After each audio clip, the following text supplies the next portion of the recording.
So welcome from sunny Florida. And I'm also the Southeast Regional Rep for AM EdCom and have been serving as the EdCom chair for several years now for SEMC.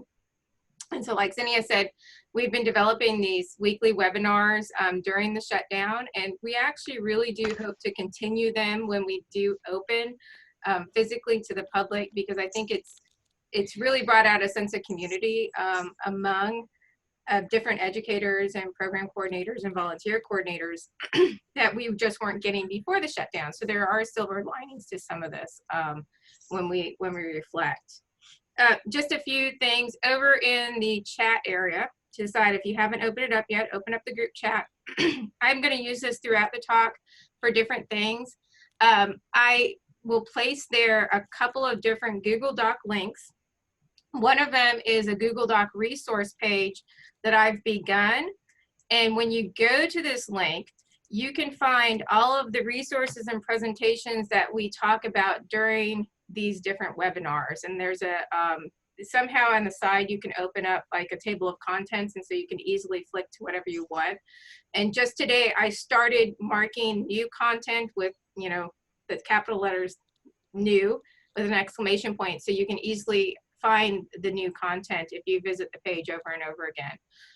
But what's been especially helpful for people is at the bottom, I'm creating a resource list, and every day as I come across different resources, whether it be webinars or documents or data sources or just interesting things, I've been putting it in that resource list. And there's everything there from membership stuff to financial stuff to things just for educators to things to directors. And so there's different information there. There's particularly a lot of information specifically about COVID-19. And one document, I actually added two today that were put out by the state of Connecticut that were pretty helpful resource list for opening. So if you wanted to develop an opening plan, there were some great documents there that the state of Connecticut put out. And so they're in the resource list. So please check that out. And then also we need speakers for upcoming webinars. And so if you would like to share your knowledge with the group, please email me. My email is down at the bottom of the chat that I just posted, but I really do need speakers on a couple topics. E-volunteering, specifically how to use volunteers, not necessarily docents, through a virtual world, different jobs you can give them right now. And then also docent training virtually. We're going to split those two topics up. And then online games and activities, which is our next week's topic. We have a couple speakers lined up, but I would like to get at least one more. So you can email me. Plus also, if there's a topic that you'd really like to hear about and it's not listed there, or you just have an idea, and it doesn't even have to be about education. Just if you have a topic idea that you would love to hear a webinar about, just please list it over there in the chat or email me, and we'll see what we can get together. Because we're working on these kind of information sessions for everybody in the museum field, not just educators. So we'd love to hear your suggestions. And then lastly, there is a poll that I have started, and I'll post it again. It's another Google Doc, and it is about charging for virtual programming for K through 12 students. And so if you have or currently are offering a virtual program for K through 12 students, a summer camp, a field trip, anything, whether or not you're charging for it, if it's free, I encourage you to please help us and take this poll, because we're trying to gather data so people can make informed decisions when coming up with price structures. Because as we shift to a more open, as we shift to more museums being open, and also as we create more content, at some point it's going to have to be some sort of income stream coming in. And so we're trying to get data on price structure so people can just make better decisions when they go to price their content. And so we'd love for you to finish that poll. And so right now, I'm going to pass it off after my lengthy yapping to our speakers today. We have Alyson, Vuley, and I'm afraid I don't have your titles right in front of me, so I apologize. And Katy, Menne, they're going to present today on virtual summer camps. Field trips were last week. So I'm going to let Alyson take it away first. Well, thank you so much.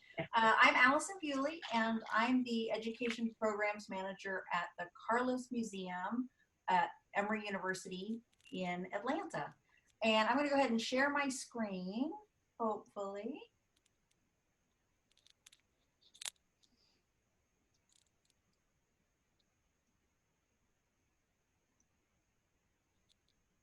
And what I want to do is just give a little idea first. Everybody seeing my screen okay? I want to make sure I can see you as well. Excellent. And I wanted to tell you a little bit about what happened with our summer camp cancellations. Because we're a part of the Emory campus, the decision was a little bit taken out of our hands. We were told way back on April 12th that Emory would not be permitting any on-campus programming all summer.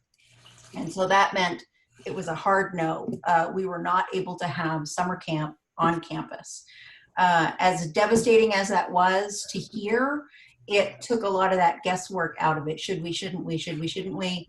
And we were able to stop planning at that time and stop, with no more expenditures of energy or resources. We didn't purchase a lot of materials yet.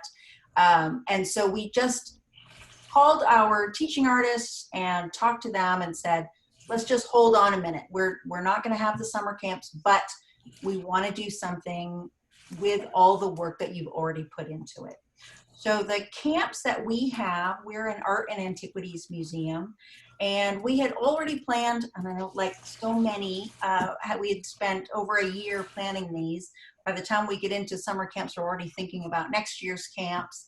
And so our camps are typically 3 different themes for the younger kids. We run each theme twice, one for 7 to 9, one for 10 to 12-year-olds. And the first camp that can you hear me all right? Yeah. We're good? The first camp we had planned is called Dig It. Yeah, just had a phone call. Somebody not muted, I can hear. Leah Neiman is the teaching artist that we had hired for that. We were so excited to work with her for the first time in this capacity. She was a previous intern of ours. She'd gone on to get her master's in museum education. She's now going to be starting in the fall at Brown in archaeology. She'd been involved with a lot of archaeology digs through the university and had done a lot of teaching with us. And so we were super excited about this. We had done an archaeology camp many years ago, which is a very physical camp with a mock dig and objects and conserving objects and drawing on site. And so the idea of making that virtual, we just said, okay, let's hold on to that one. The next camp that we had planned was called The Wonders of Lego. And we were looking at ancient architecture, pyramids, Mayan temples, different architecture around the world with Raimundo Vaughn. He is pretty well known in our area as the Lego dude. He does after school programs with Legos, but had not worked with us before. So it was our first time working with him. So we were pretty excited about that. And then Paula Vester is a textile artist that we'd worked with for over 20 years. She's one of our main teaching artists. We consistently work with her, and she'd been putting in a lot of time on this specific camp, Adinkra, Endop, Cuba, African textiles.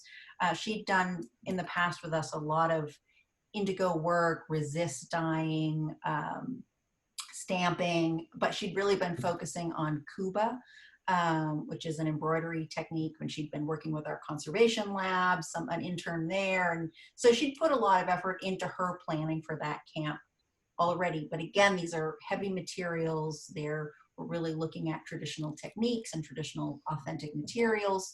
And so with those 3, we're like, okay, what are we going to do with those? The mythology and mechatronics is a teen camp that we were planning with Lakeem Windborn. Anybody on the call is from the Atlanta area, they probably know Lakeem. He's one of the most experienced teaching artists in the area. He works in a lot of different venues. He started working with us last year, taught our spring break art camp on Yoruba art with the younger kids. And I had seen Adrienne Mayer's book, Gods and Robots, talking about mythology and the robotics, this idea that the ancients had about automatons. And so we got very excited about that being a teen camp.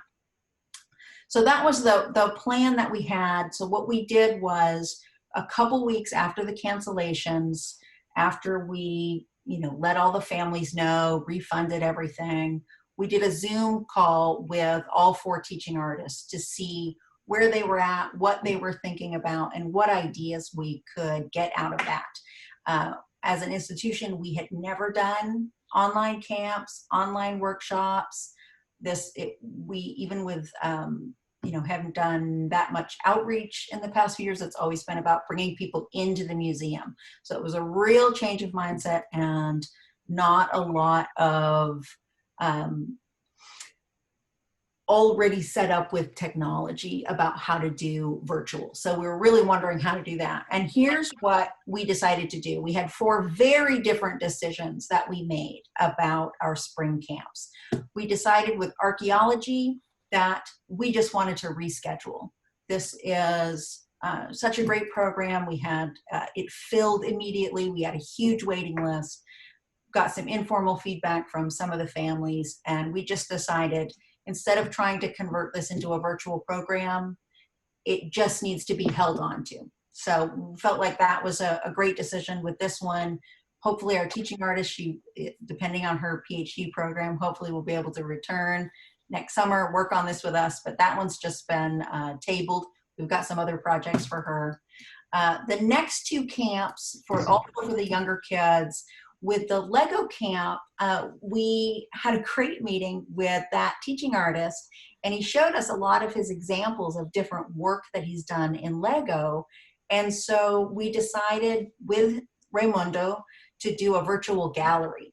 So it will be, he's looking at different objects from our collections. He's going to make Lego interpretations, and he's going to do tutorial videos. So it will be asynchronous. It's something we'll share with all our families and all the kids that were registered for his Lego camp, but it's definitely an on your own. Here are some prompts, here are some starters, here's some tips and techniques for you to use and go on with, but it won't be a registration and it won't be interactive. It'll be, here's this information, it'll live on our website, it'll go out in our Carlos from Home is the once a week information that we put out. And then the third one, the African textiles, because this teaching artist, Paula, we've worked with her for so long, works in the schools quite a bit. She's great at lesson plans. And so we're working with her to turn her 3 main projects into lesson plans that will be available both for teachers and for parents. For families to do at home, and it will include both the version that is authentic materials and techniques, but also an at-home version with materials that are easy to get a hold of. And then we're also looking at, just started the process to create a virtual tour focused on African textiles. So those are the 3 things that we went to with that. But our 4th camp with the teenagers, with Lakeem Windborn, we decided this is the one. So we're down from 4 different camps to 1 that we're going to do a virtual camp. So for us, using this as a model to go forward with other virtual experiences. A little bit about what that camp looks like. It's now going to be a 1-week camp, and it's based on the Ramayana, which is a Hindu epic. We have a collection of Indian miniature paintings that are from the Ramayana, so we have that content available. And so teens will be using sequential art, so there's a drawing component, the comic book style of telling a story, and then the next step is using code. So Scratch is the the program that students can download for free, and Lakeem will teach them how to use Scratch to tell a story. They will receive an MBOT kit, and they'll be able to build their robots at home, and then they will create these unique facades. So decking out their robots, making their robots, different. The kits are all the same, but then there's all these different things you can do to make them characters. And then the robots they'll program their robots to do, to tell their story. So here's what changed, and here's why we wanted to go with that. The previous image that I showed is from our Ramayana collection. This Ramayana image is from the Freer Sackler, but it talks about this specific vehicle, which is an automated vehicle, an automaton vehicle, and it's called Pushpak or Pushpaka. And so this image is really what has been the inspiration for us.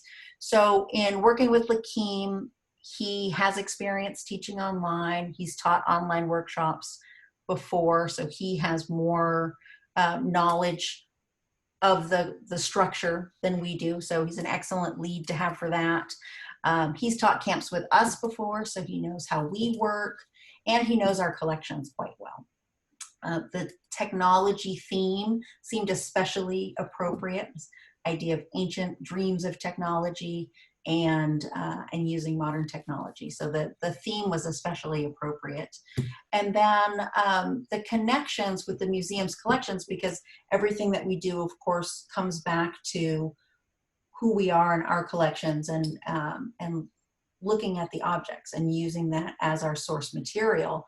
And the Ramayana show is already a virtual exhibition. And so all that material is there to access already online in a high quality, very well organized format. So that was a huge plus.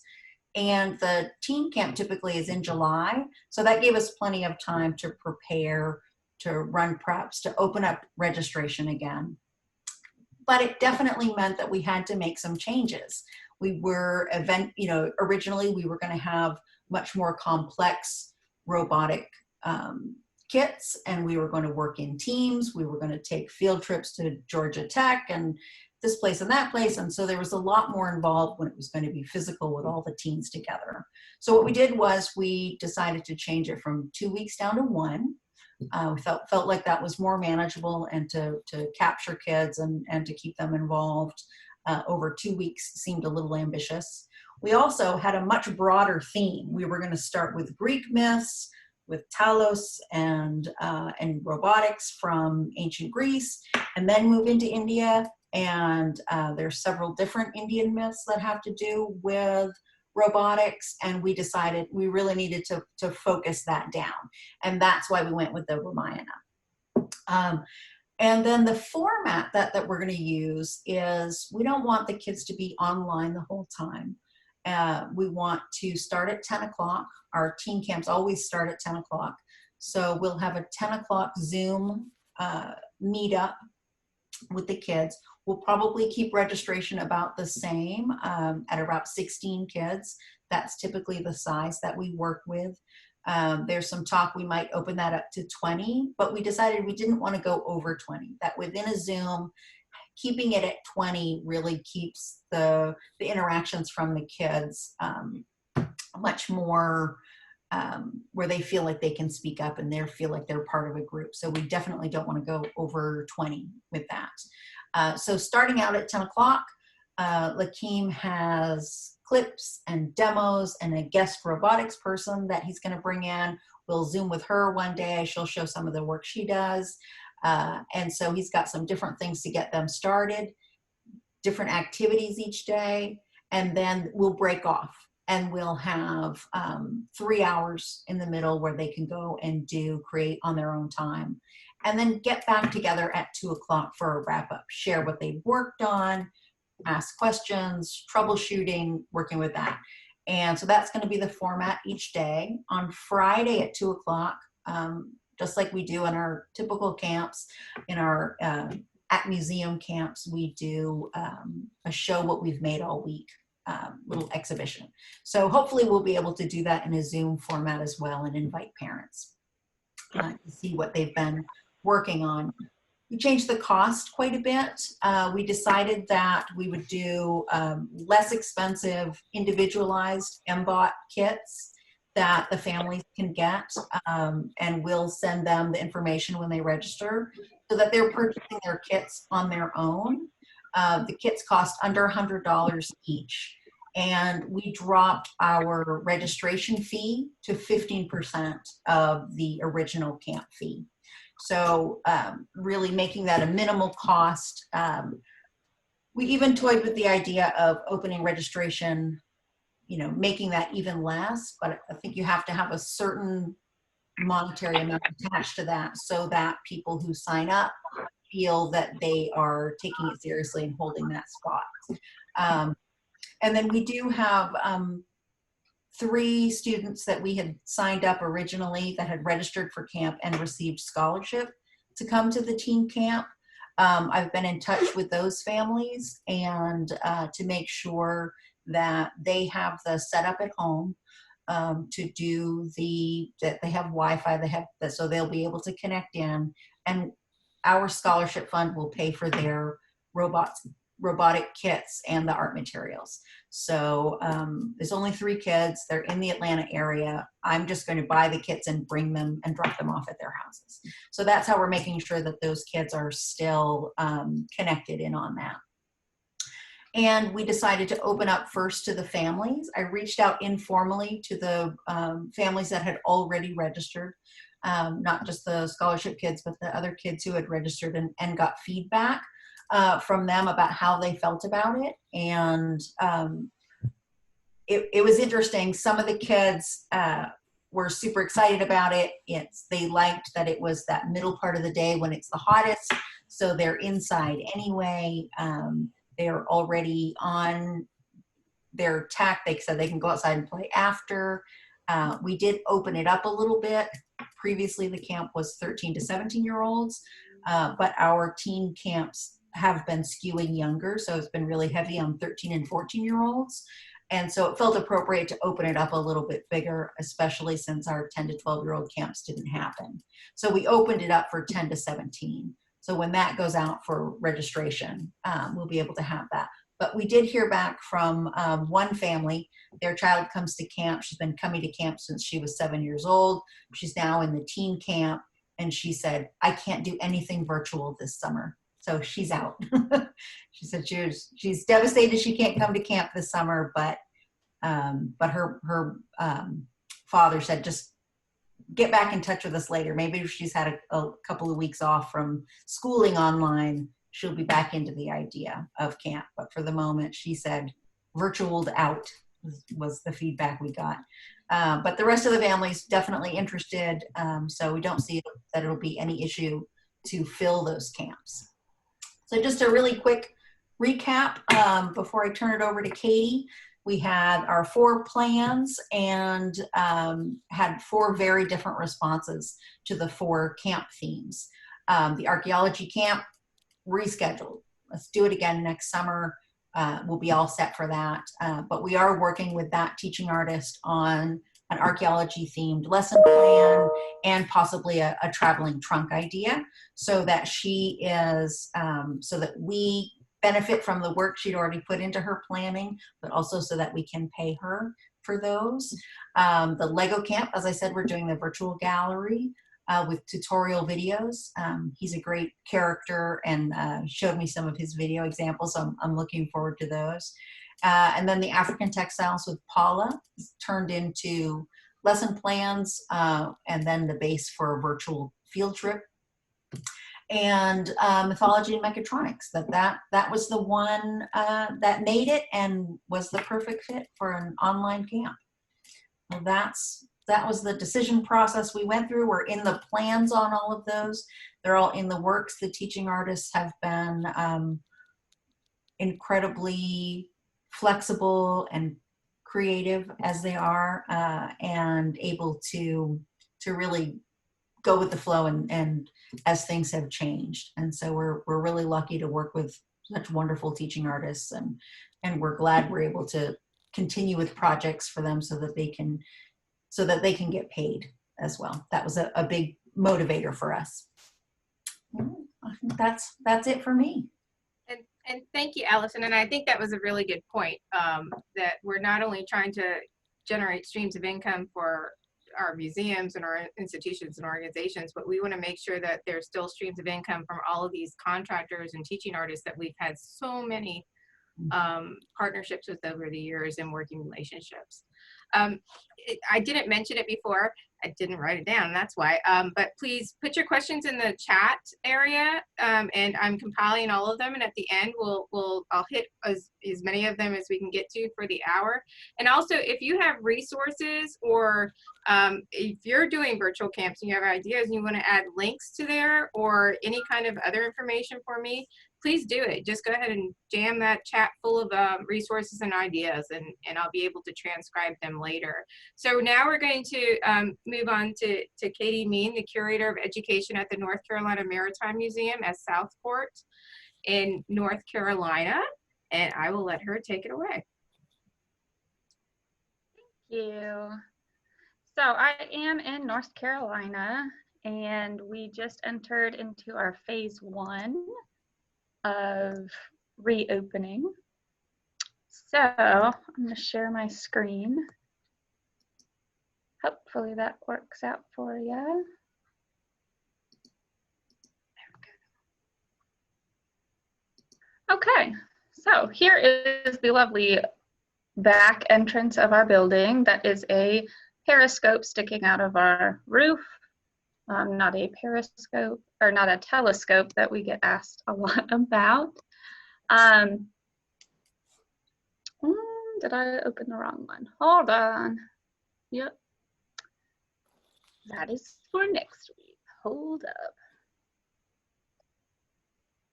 So I have lots of interesting jobs as the Curator of Education, as I'm sure all of you do as well.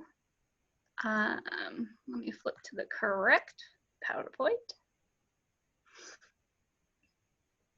So for summer camps, all of our programs have to be scheduled by August.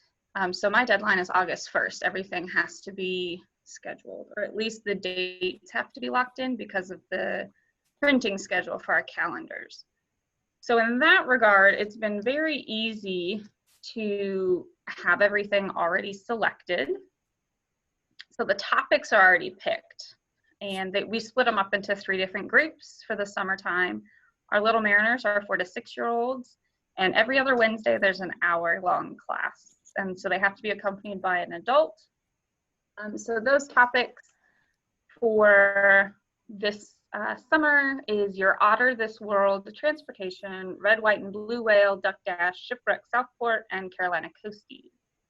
So they had all of those to choose from. Every other week they get a new topic. For our first mates, which are 7 to 12-year-olds, they're on the opposite weeks, and they're 4 half days. So they're Tuesday through Friday typically from 9 to 1. And this summer, they've got Captain's Cuisine, Mariners Camp, Wacky Weather, Maritime Medicine, and Steaming in the Southport. And then our high schoolers we call Quartermasters, and they're the 13 to 17-year-olds. And they just get once a month on Saturdays, in case any of them do have jobs. Potentially Saturday would work better for them. There's our Hurricane Heroes, Salubrious Southport, and Can You Cut It as a Coastie.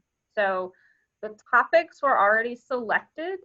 However, I don't plan them until much closer on. So in that regard, I didn't have a lot of legwork pre-done. We're in the time period of we're really doing intense planning. So we decided to kind of adapt our virtual learning kits. So when we went into teleworking mode and into everything virtual possible, my boss came to me and said we should do these virtual learning kits based off of the themes and the topics we give field trips to. So this could either be full classes wanting to have a virtual learning experience or individually. So we took that idea and morphed it into this topic of summer in a sea bag. So yes, we are a maritime museum. Yes, we tend to link everything possible back to something maritime. just like wherever your port of call is. Wherever your boat is docked up, you can learn. And we've really been pushing that this whole shutdown period, is that, yes, we wish you were here. However, that doesn't stop our learning. So the process for these Summer in a Sea Bag is that you can email me or email any of the staff members or our website, along with our social media messenger. So I also run all of social media for the museum. And so I'm checking that. We have worked it out so our friends organization can send a PayPal link. And for our virtual learning kits, we mail them out since we can't have physical contact. And for these, they get the option to pick them up, because once we do get to reopen, they can stop by.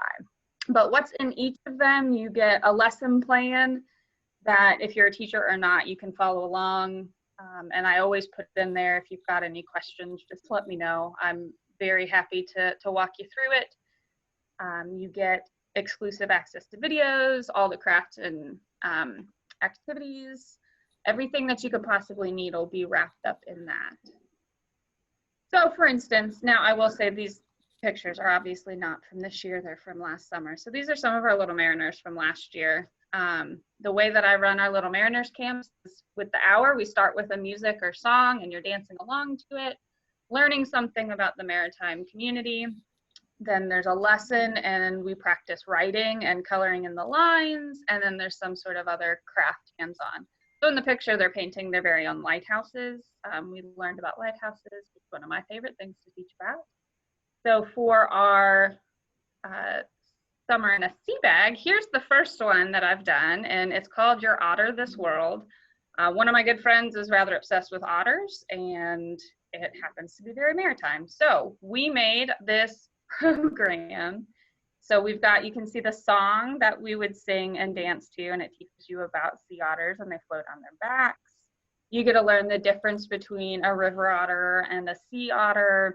The funny picture of me standing next to all of the cans is that's how tall otters are. I had no idea they were so large. They're about 4 feet tall. And I put in the lesson plan, like, okay, we're gonna figure out, like, I want a picture of you next to 11 canned goods. And I thought, well, that's ridiculous. I don't think everyone has 11 canned goods, so it's what else can you find in your house that's 4 feet tall? So it's adapting to what's around. I happen to have a lot of canned goods. Being in a hurricane zone, that is something that we are very used to having. And my poor roommate, I dragged her outside to take a picture of me, and we were laughing hysterically. And then the screenshot from the video in the bottom corner is we're practicing our letters. So these guys are 4 to 6. They're still learning letters and how to write them. So I'm giving them an example of how you need to properly be writing. Because I don't have a whiteboard in my house. It was, again, what do I have? Well, I have white printer paper and I have a cork board that I took off of my wall and set up my camera or my phone actually, and took the video. So for this particular class, they would get in their packet, it physically printed off, they would get their lesson plan, they would get their worksheets and coloring sheets, and then their like bigger craft. So for this one, it's using a brown paper bag and you're coloring in the paws and putting the paws on and where are the whiskers. And then they get the videos. So they get the link for the song, they get the link for the video lesson, and then any extension activities. So I am very aware that some kids and adults really like certain topics. One of my Little Mariners last year, actually the last 2 years, is obsessed with turtles. So like, well, you know, let's feed into that more. So I also put age appropriate links to other learning sites that they can if that's something that they picked. That's their area of interest. So for our first mates, these are 7 to 12-year-olds. So they're a little bit older. Again, this is from last year. We're looking through our Periscope. And these are the 4 half-day camps. Now, usually it's from 9 a.m. to 1 p.m. and there's field trips every day and there's workbooks and we explore the museum exhibit hall and a lot of movement. And so after I got past my very sad, I don't get to take my Little Mariners or my first mates out on boats and to different places, it was how can I still bring this fun camp atmosphere to the kids? So they get their workbook and the video lessons with the instructions, and they have the lesson plan too. So it's day one, here's the first thing you have to do, listen or watch day one introduction, then here's your first activity, here's your first lesson, and you go through the day just like you would if you were in the museum. And to try and curb the virtual hangout so it's not us sitting on Zoom all day. I'm tired of sitting on Zoom all day to do that either. So we're just scheduling one a day. So from 12 to 12:30, okay, if you're doing this camp live, then hop on. But we also know that some people may not do it at the same time. It may not work for them. So, you know, either you can look at the recording or you can skip the virtual hangout. And then any of the craft or activity supplies that you would need would also be included. So just like for our Little Mariners, the physical packet that they're getting is anything that needs to be printed out and any supplies, any physical supplies, and then they get links to videos, either that we are borrowing from other sites and utilizing, or that I am creating. So for the most part, it's me creating videos. And then they need a pencil and they need internet access. So there is that stipulation. For the most part, the counties that we cover have internet access. So here's some of the stuff that this particular camp would have. So Captain's Cuisine is the first camp up for our first mates. So you see parts of their booklet. The bottom of the screen is I have gotten a lot of practice creating video content, which has probably been more entertaining for like my friends to watch me talk about different things than perhaps the children that are watching it. But you get better at it, and you can insert videos or pictures, music, anything like that. And it helps them get to see me as well as get to see some of the stuff directly out of their booklet as well. So there is very specific, okay, flip to page 4, and we are on page 4 now. And so then for our quartermasters, they are our teenagers. So their activities, again, I'm trying to not get them too burned out on the virtual learning. So they still get their worksheets, they're still getting the video lessons, but I'm trying to give them more interactions as well. So they would have simulations or like out rooms, things that they can be encountering and engaging with, potentially in groups, potentially with like audiobooks and other ways to learn besides just sitting on Zoom. That's my goal, at least. I don't want them to get burned out. So some of the stuff that has been talked about is pricing. So because it is virtual, the pricing, people automatically think that everything should be free. And while we are very aware that people are struggling for money and that camps are going to take a hit regardless, we still feel that the quality of education that they're getting is still on par with what they would have if they were on site. So we are knocking the price down. So for instance, to give you an idea, our Little Mariners class, which is an hour, is $7. We're keeping that $7 because anything below that doesn't seem to match, like kind of, is it worth my time to create all of this if it's less than $7. Our first mate camps, we originally are $60 for the half day for all 4 days. And then this year we were actually going to try full day camps, and that was going to be $120. That has since been scratched. And in fact, we've cut the first mate camps to be 3 hours instead of 4. And so we're offering them for $40 for the 4 days, for the 4 half days. So it'll be $10 a day. And then our quartermasters are usually $15 for 3 hours. It's 10 a.m. to 1 p.m. and we're cutting that to $10 and shortening the time frame a little bit as well. The platforms, we are adapting our virtual learning kits, which is a lot of online videos. We are keeping them unlisted YouTube videos, so they have to have a link. They can't just access them. We found that to be really helpful, that, you know, this information is not out there for everybody. while our virtual learning kits, they do have a lot, we did put a lot of videos out with that. So that is accessible to anybody. And then we are limiting our Zoom Hangouts to just do an afternoon check-in, say, you know, hey, how was your day? What do you have questions on? That kind of thing. And so that they can see who I am and where the museum is and still have that piece of connection, but not be overwhelmed with it. So as far as timing, we got into the debate of, do we hold fast with the dates that we released as of August 1st of 2019, or do we adjust them? And we kind of came up with a blended option. So we're offering them in the same time, the same dates that they were originally scheduled for. However, if somebody wants to, like, really desperately wants to do our Otter class, but wants to do it in August instead of June, that's totally fine, they can. We just put a line in the lesson plan saying that if you're not watching this, if you're not participating in the live time, which is the time that we scheduled it, originally scheduled it for, then you may just have to watch recordings. But as always, I'm right around the corner. If they need anything, my email address is plastered everywhere. And so as far as discounts, our members are definitely getting discounts, which they get on anything that we offer, as they do with our virtual learning kits as well.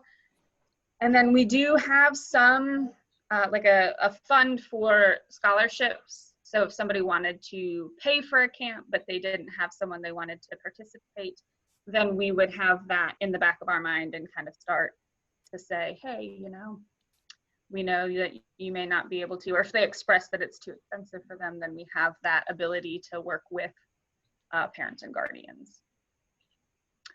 So here's all of our social media, which is some of my job is to run all of our social media. And our YouTube in particular has taken off during this time. But you can see some of the videos that I've created, either for virtual learning kits, for story times, for other organizations that have requested it. And then here's my information. That phone number is my office phone number. So keep in mind, I'm not in my office, but I will get to the voicemails when I do.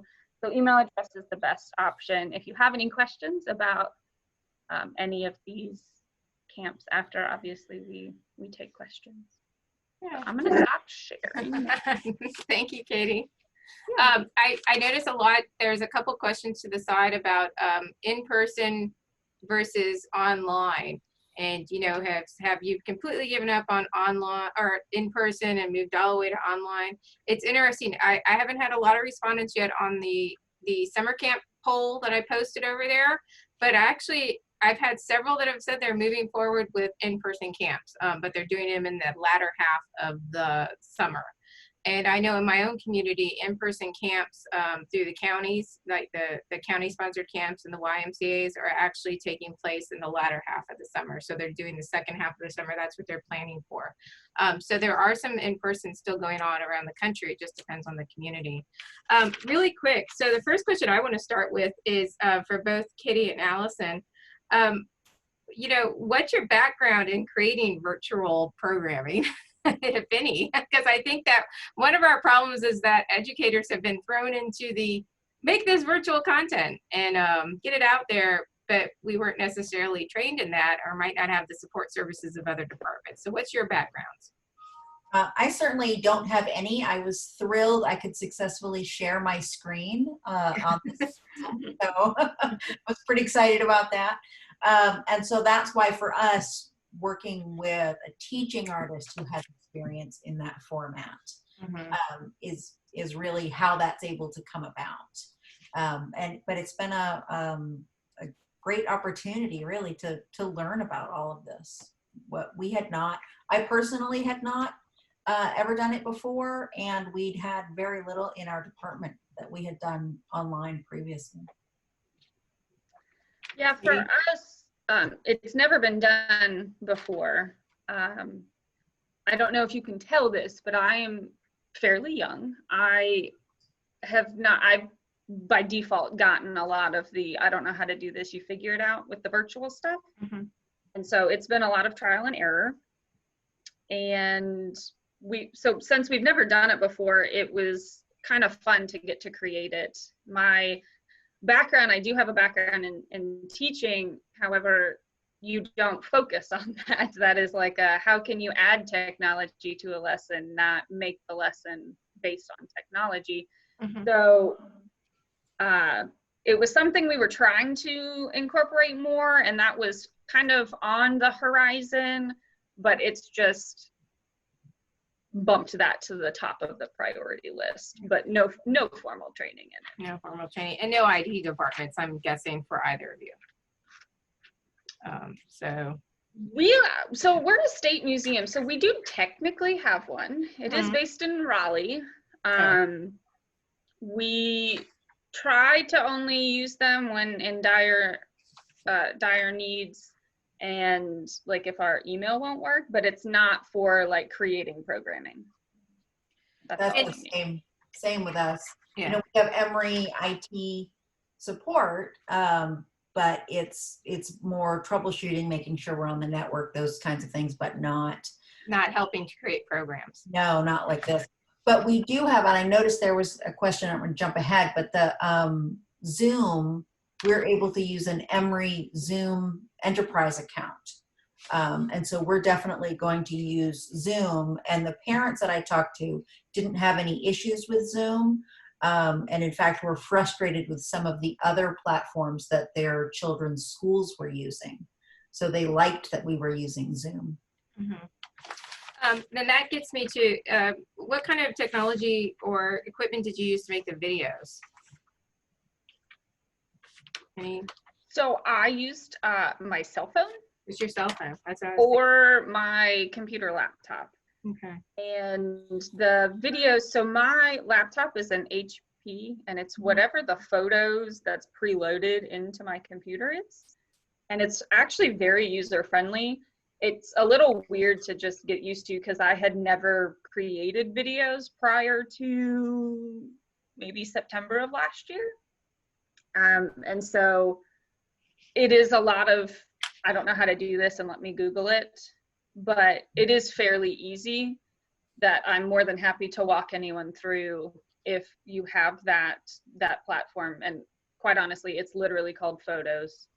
It has a blue icon if that literally helps. So but that's it. It's my phone and the laptop. And you can edit your videos with that? Yeah, so they let you trim it. You can either trim it into segments, or you can split the video if you don't need to trim it out. Mm-hmm. And you just kind of insert it into the slide. So one of the slides I showed, there was like all the blocks at the bottom. Mm-hmm. But then you can overlay audio onto PowerPoint slides that you can upload as well, or images even. So if there's a still image, you can put audio behind it and just change the duration. So it is easy once you get used to it. But it is very user friendly. I mean, I've looked at some of the more in-depth video editing softwares, and it's very overwhelming. Yeah, sometimes it has too many options. Like we've been using iMovie, and it's definitely more than what we need. And so we've been doing it for our story time with some videos. And so not with the camp specifically, but I like this option. The iMovie is tricky.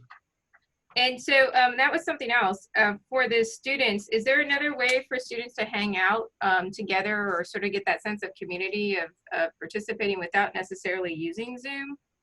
Can you think of, have any of you had any success, or anyone had access to like Google Hangouts or anything like that? I know we have access to like Microsoft Teams, mm-hmm. and apparently you don't need an account. You can just like send a link. Mm-hmm. I've not delved into that. That is a this week project to figure out, because from the state of North Carolina, they want us to limit how much we use Zoom. Mm-hmm. And so we're trying to find those other platforms. Why is that? Why are they directing us not to use Zoom? Yeah. Is it a privacy issue? Yeah. It Okay. is, so they're saying if you use it, you need to change passwords and the number logins, like the IDs, because otherwise you can get hacked. Yeah. So yeah, just making sure that there's a password for it, Mhm. I think is the main concern. Going back to the kits, when you're offering a kit, a couple questions. How do they, I believe one of you talked about how they can come pick up the kit. Are there any other ways that students can get the kits from you? And are you including every single item that might be necessary to complete an activity, such as the crayons and everything, or just the select items with the assumption that some of it might be at home? So for ours, at this point, since we are still not open to the public and I'm still not, I'm in my living room, I am not in my office. So it is only by mail for our virtual learning kits, and that is built into the price of it. So they get anything that's printed off and any of the craft supplies that you wouldn't have at home. So on our lesson plans, it lists what you need. So it's like a pencil, internet connectivity, and markers, and then that's it. So we're not sending them scissors and crayons and literally everything. We could do that, but we opted not to, since most of the time people already have that. And then once we do reopen to the public, which hopefully is soon, then we will allow them to pick it up. If they want it mailed to them, then we can add on some shipping fees, but most of our people are local, so they can come to the museum and get it. But those are the two options. For us, the materials is the Scratch program is a free download. And then the MBOT kit, we're going to send a link so that everybody's buying the same kit. But it is something that people will be buying separately. And that's really the only material we're talking about, is paper and pencil with a sequential art. And we might do, there are paper strips that you can get like comic book sketchbooks, about possibly offering that as well. And then for the kids who are on scholarship, as I said earlier, I'm going to actually order those kits online and bring them to them. And I know two of the kids I know quite well. They come a lot. They're refugee families. They get out in a few months anyway. So. And so they don't have, I drive them a lot, and I know their families, and I know they don't have a lot of the art materials. So I'm just going to raid our supply closet and bring them a bunch of stuff. Formal. Yeah, that's okay. So how's registration going? We have not opened up yet for registration, but I already have 4 families confirmed and are waiting for us to open that up. We do online registration. This was the first year that we actually had with a system online registration. And so it was very easy to, when we canceled, to send everybody emails and to refund money. In the past, we've done it over the phone and with a credit card machine. So this was a really good year to have a much easier system. So we'll be able to use that same system for our online registration when we open, but we're going to send out the registration information to the families who had signed up originally and give them our first dibs on the camp before we open it up to our greater mailing list. And you're using PayPal, is that correct? No, it's called Trumba. Okay, and so you can process payments, because how are you taking payments? Because that's another issue that a lot of people have been asking about. How do they take payments when everybody's at home? How are they processing all of this content and all the money?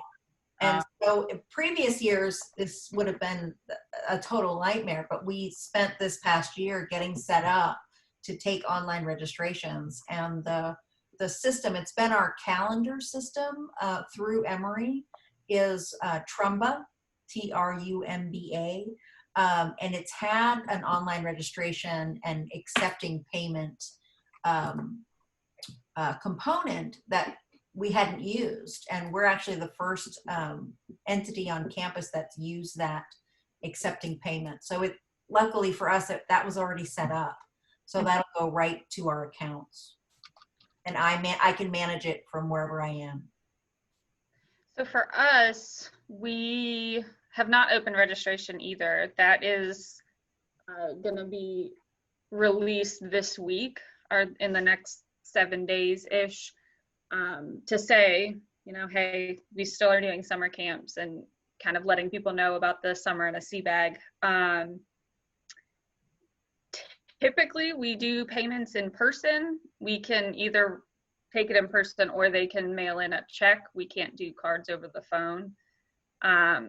We have the Friends organization is rebuilding their website, and it will have the ability to buy something direct on the website, which we've never had the capability of. So hopefully we can get the summer camp registrations and everything out on that website. At present, we are using our PayPal account, where when somebody emails me or messages the museum social media pages, then they have to give us their email address. And then I send that to our Friends administrator, who then emails out the PayPal link with the predetermined price. And then they pay that way, and then we can mail out the kits or mail out the items. Okay. Are you having any, I know Katy, you're probably not, but are any other departments helping you guys out, like marketing? To help you get the words out, to sort of drum up business, because you're making a lot of content. And, how are you reaching, besides the list of kids that may have already signed up, how else are you getting the word out that you have these programs and you're still going forward with virtual learning?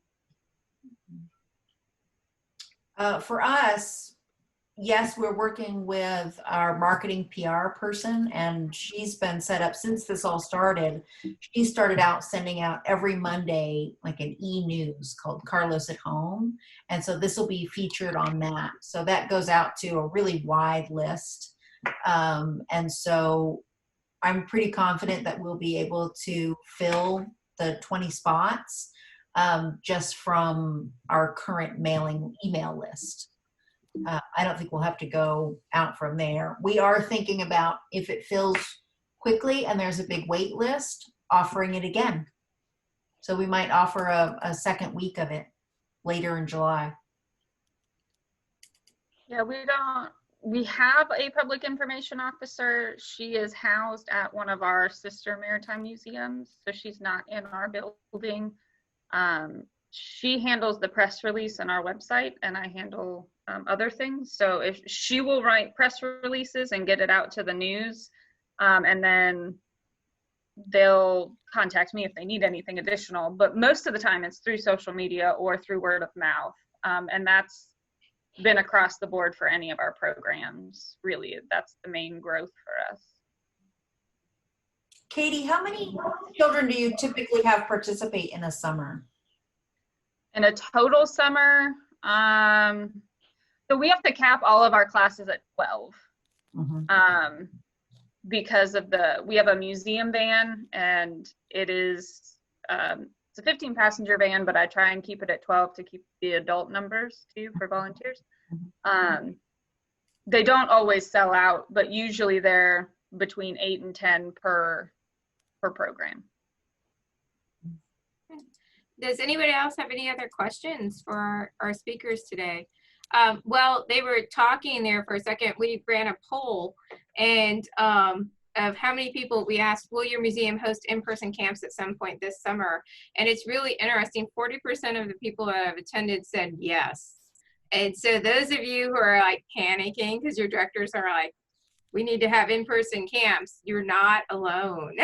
So there's a lot of people out there that are in your same boat, and developing at the last minute all of these plans for keeping kids safe and cleaning and protocols that we had thought about in the past, but never were they at the #1 top of the list of how do we sanitize a crayon, you know, or how do we, you know, make sure they're all washing their hands in the bathroom and then, you know, disinfecting them at least 8 times as they move on back. And so there's all these new things that we need to start thinking about. So you're definitely not alone. And there are some good resources in the chat.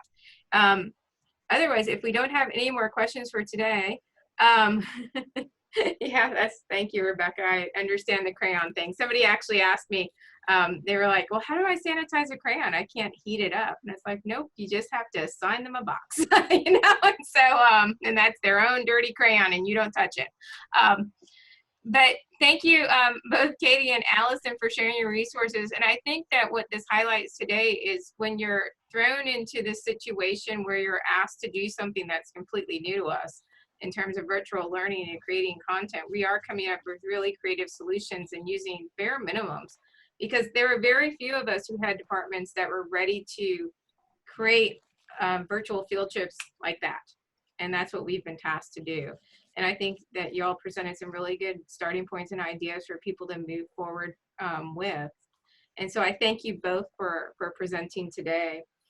Next week, we're meeting again here on Tuesday, and we're going to shift focus to online games and activities. So maybe not necessarily so based in educational content, but things to get kids and adults alike sort of interacting with our museums in a virtual way.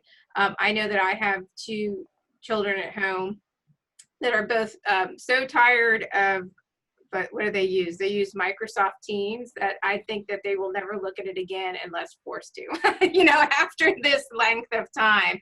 And so it's nice to be able to provide them some online content that's a little bit more fun. And as we phase them out of homeschool mode and into the summer.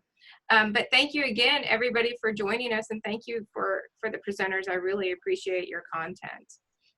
Thanks to everybody for being here and being part of SEMC. There is, I posted in Facebook and I'll put it tomorrow, there's an interesting Cuisine webinar tomorrow about digital revenue streams. I think it's at, was it 2 o'clock? I don't know, but if you go to the Cuisine website, it's a lot of what we sort of talk around in terms of how to begin to find some revenue streams attached to all the work that we're doing. And they have a great database of or a listing of all their past webinars, and you can go in and listen. So if you miss it, they post it, and you can those are good. Yeah. And they're really good. They're very Museum and SEMC, those can be your 2 go-tos. Yeah.